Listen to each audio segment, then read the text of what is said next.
the day-to-day invitation of asking help from our Father in heaven is real.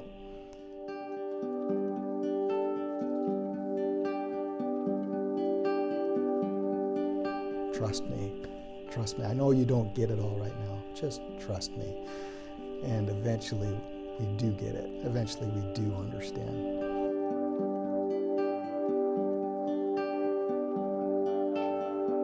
So there comes a moment in everyone's life where we cry out for something more that can hopefully be more powerful than ourselves to get us out of the situation we're in. It's innate, I think, in all of us.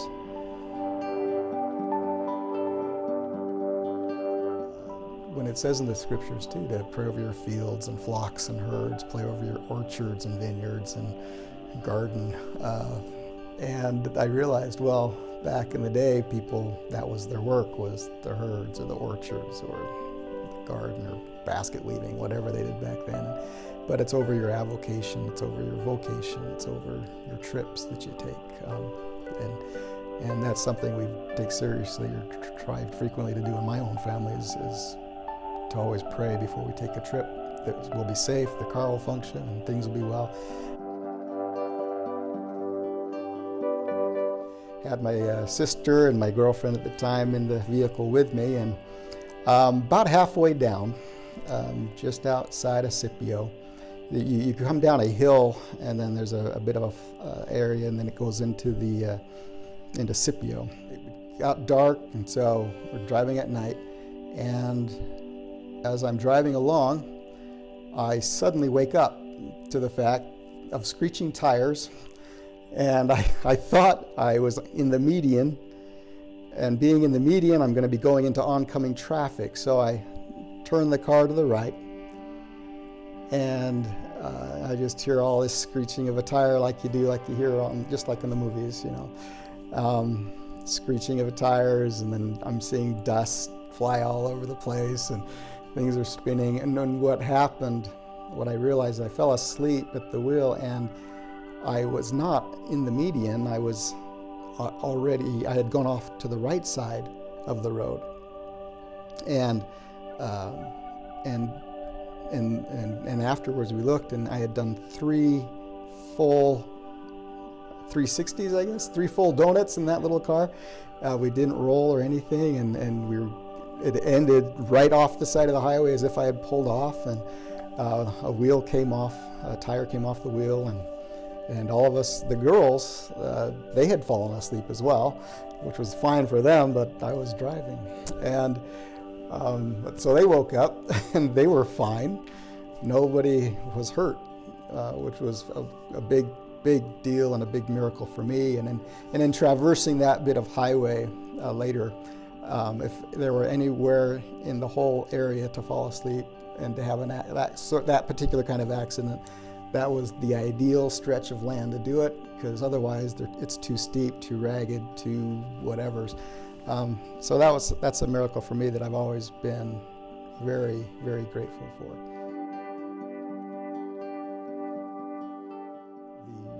When I first was made general manager at my work, me and the assistant general manager were both of the same faith and such, and we got to talking about things, and I said, well, I've never done this before, and I don't think you have either, and we kind of know what we're doing. We kind of have ideas where we want to go with things. We're not unlearned. We know how to do stuff. We can make this happen, but if the Lord has that much in mind to have us be involved in His life, let's pray about this. And so with the two of us, we would pray daily about the people that we hired and would bring on board.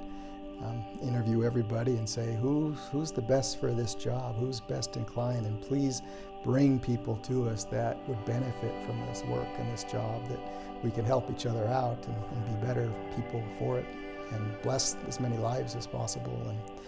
And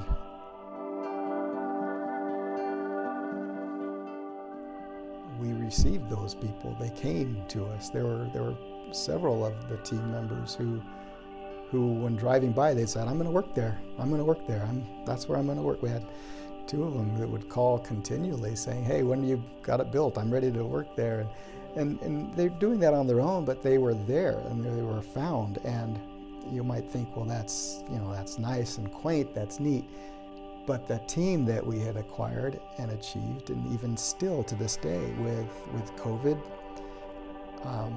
with the shutdowns that there were, and to be able to keep fully staffed, I'm grateful to the owners on how well they did and managed through that.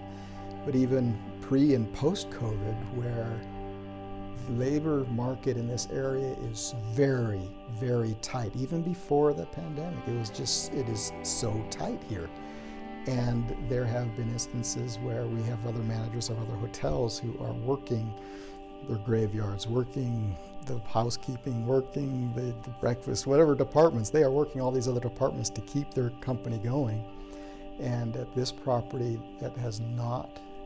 It has been a very small, rare issue, maybe a little hiccup here and there, but we have stayed fully staffed. And people ask, how are you doing? How are you doing? And I smile and I tell them the truth.